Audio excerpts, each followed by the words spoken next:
السلام علیکم ورحمۃ اللہ وبرکاتہ۔ السلام ورحمۃ اللہ وبرکاتہ۔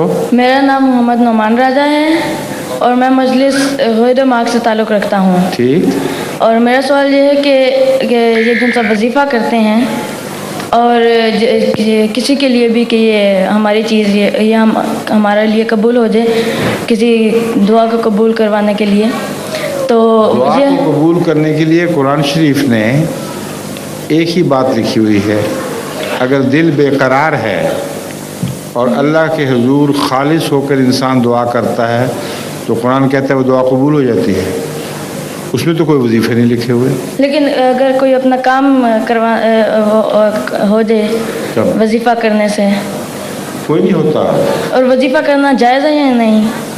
جائز ناجائز کی بحث نہیں، اگر وظیفے میں اللہ کا نام ہے تو بے شک لو، مگر دعا کی قبولیت کے لیے وظیفہ شرط نہیں ہے۔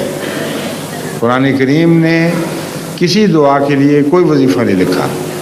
اتنے نبیوں کی دعائیں ہیں، وہ دعائیں تو لکھی ہیں، موقع لکھے ہیں جن موقعوں پر وہ دعائیں مانگی جاتی تھیں، مگر کوئی بھی وظیفہ ان کے لیے نہیں لکھا۔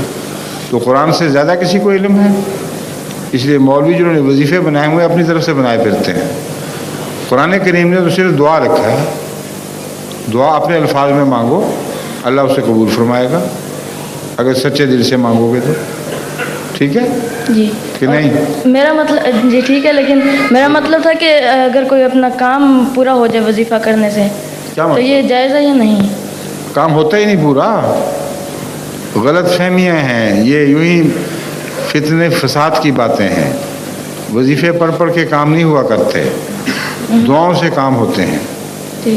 باقی سب کس سے بنائے ہوئے ہیں لوگوں نے۔ صحیح، ٹھیک ہے، جزاک اللہ۔ شکریہ۔ حضور